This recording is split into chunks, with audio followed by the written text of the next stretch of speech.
Hi, this is Mohan Roy, founder of Carepath institute. आप सभी का हमारे यूट्यूब चैनल पर स्वागत है। आज हम लोग डिस्कस करने वाले हैं 6 मई का जो चेतना सत्र का मॉड्यूल है। देख सकते हैं आप यहाँ पे क्लियरली डेट मेंशन है 6 मई का।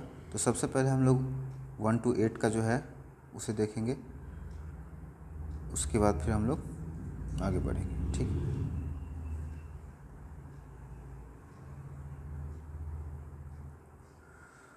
तो यहाँ पे सबसे पहला जो हम लोग का है मोतीलाल नेहरू के बारे में है।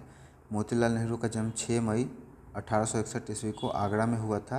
वे भारत के स्वतंत्रता आंदोलन में एक प्रसिद्ध राजनेता थे। मोतीलाल नेहरू ने अपने समय में देश के प्रमुख वकीलों में से एक थे। गांधी जी के आह्वान के बाद उन्होंने वकालत छोड़ दी और सक्रिय रूप से स्वतंत्रता आंदोलन में भाग लेने लगे। उसके बाद दूसरा हम लोग का है गगन नारंग का जन्म 6 मई 1983 ईस्वी को तमिलनाडु राज्य के चेन्नई शहर में हुआ था। वे भारतीय राइफल निशानेबाज थे। ये अकेले भारतीय थे जिन्होंने 2012 ईस्वी में लंदन के ओलंपिक में कांस्य पदक जीता था।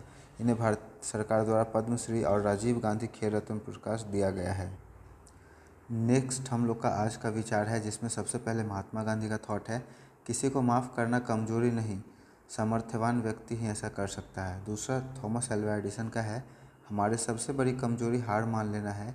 सफल होने का सबसे निश्चित तरीका है कि हमेशा एक बार और प्रयास किया जाए। ठीक है, आगे हम लोग का सामान्य ज्ञान का कुछ टॉपिक है, जिसमें दिया हुआ है विद्युत बल्ब का आविष्कार किसने किया था? एडिसन ने। स्वराज मेरा जन्म सिद्ध अधिकार है और किसने कहा था? बाल गंगाधर तिलक ने। भारत का सर्वोच्च नागरिक सम्मान क्या है? भारत रत्न। फ्लाइंग सिख के नाम से किसे जाना जाता है? मिल्खा सिंह को। और खगोलीय दूरी मापने के लिए क्या इकाई होता है? प्रकाश वर्ष। आगे हमारे कुछ रीजनिंग के क्वेश्चन है, जैसे 3 से हुआ 6, 6 से हुआ 12, 12 से हुआ 24, है ना। डबल होते जा रहा है, 2 गुना होते जा रहा है, तो 24 दूनी क्या हो जाएगा? 48 हो जाएगा। ठीक है, उसका जूते का संबंध पैर से है, तो टोपी का संबंध किससे होगा? सिर से होगा। मई में होता है 31 दिन, तो जून में होगा 30 दिन, है ना। उसी तरह से विटामिन ए की कमी से होता है रतौंधी, तो विटामिन बी की कमी से होगा बेरी बेरी। हरित क्रांति फसल से रिलेटेड है, श्वेत क्रांति दूध से रिलेटेड है। अब इंग्लिश के कुछ वर्ड है। आस्क का मतलब पूछना, फेमस मतलब प्रसिद्ध, अकाउंट मतलब खाता, डिपॉजिट मतलब जमा, लोन मतलब ऋण उधार, सरल मतलब आसान, कामना मतलब इच्छा, प्रयास मतलब कोशिश, अश्रु मतलब आंसू, बोध मतलब ज्ञान। आगे बढ़ेंगे, हम लोग प्रेरक प्रसंग को देखेंगे। इसमें मोतीलाल नेहरू के बारे में बताया गया है। मोतीलाल नेहरू अपने समय के सबसे सफल और अमीर वकीलों में से एक थे। उनका रहन सहन किसी राजा से कम नहीं था। कहा जाता है कि उनके कपड़े धुलने के लिए पेरिस भेजे जाते थे और उनका घर आनंद भवन विलासिता का प्रतीक था। वे पश्चिमी संस्कृति के बहुत बड़े प्रशंसक थे, लेकिन जब देश में आज़ादी की गूंज तेज हुई तो उनकी अंतरात्मा ने उन्हें झकझोर कर रख दिया।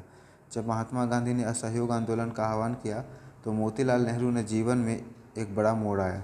गांधी जी की सादगी और स्वदेशी विचार ने उन्हें गहराई तक से प्रभावित किया।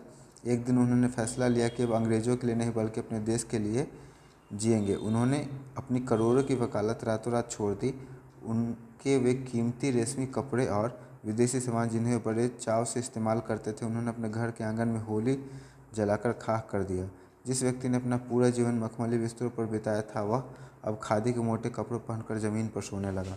मोतीलाल नेहरू केवल त्यागी नहीं बल्कि एक महान रणनीतिकार भी थे। जब अंग्रेज़ों ने भारतीयों की चुनौती दी तो वे खुद एक संविधान बनाकर दिखाएं। तो मोतीलाल नेहरू ने नेहरू रिपोर्ट तैयार किया। ठीक है, और याद रखिएगा, नेहरू रिपोर्ट जवाहरलाल नेहरू नहीं, मोतीलाल नेहरू ने तैयार किया था। कब? 1928 में। यह भारत की भावी संविधान की पहली रूपरेखा थी। उन्होंने दिखाया कि भारतीय केवल लड़ना नहीं बल्कि देश चलाना भी जानते हैं। आगे हमारा 9 से 12 तक के लिए, बाकी सब कंटेंट तो सेम रहता है, तो हम लोग आगे मूव कर जाएंगे। सबसे पहला इसमें आज का विचार,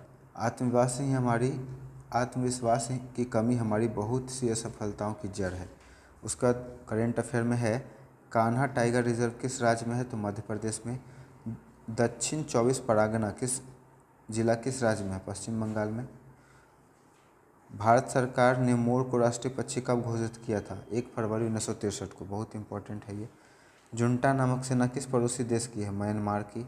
उसके बाद चाड देश किस महादेश में है? चाड अफ्रीका में है। ठीक है, आगे देखेंगे अब हम लोग। नेक्स्ट है, जलियांवाला बाग हत्याकांड के विरोध में किसने नाइटहुड की उपाधि लौटा दी थी? तो रविन्द्रनाथ टैगोर ने। असहयोग आंदोलन को किस घटना के बाद वापस ले लिया गया था? चौरी चौरा कांड के बाद। स्वराज पार्टी का गठन किन नेताओं ने किया था? चित्तरंजन दास, मोतीलाल नेहरू। ये इंपॉर्टेंट है। पूर्ण स्वराज का संकल्प कांग्रेस के किस अधिवेशन में पारित हुआ? ये भी बहुत जरूरी है, 1929 में। उसके बाद दांडी मार्च के शुरुआत गांधी जी ने कितने अनुयायियों के साथ की थी? 78। ये भी इम्पोर्टेंट है। अब इंग्लिश हिंदी के कुछ वर्ड है। अनल मतलब आग, अनिल मतलब हवा, अंश मतलब भाग, अंश मतलब कंधा। उपेक्षा मतलब उम्मीद, उपेक्षा मतलब तिरस्कार, अपेक्षा मतलब उम्मीद। कुल का मतलब वंश, कुल मतलब किनारा। दिन का मतलब दिवस, दिन मतलब घड़ी। एक्सेप्ट स्वीकार करना, एक्सेप्ट के अलावा। एडवाइस सलाह देना, एडवाइस, ठीक है, नाउन। उसके बाद अफेक्ट मतलब प्रभाव डालना, इफेक्ट मतलब प्रभाव। बर्थ का मतलब जन्म, बर्थ मतलब ट्रेन की सीट। चेक मतलब जांचना, चेक मतलब। नेक्स्ट हम लोग का बिहार विशेष है। पहला देखेंगे पॉइंट, बिहार राज्य चुनाव आयोग की स्थापना कब हुई थी? 1994 में। बिहार की जनसंख्या भारत की कुल जनसंख्या कितना प्रतिशत है? 8.6%। बिहार के सबसे अधिक भूकंप किस क्षेत्र में आते हैं? उत्तरी बिहार में। बिहार का सबसे पुराना उद्योग कौन सा है? जूट उद्योग।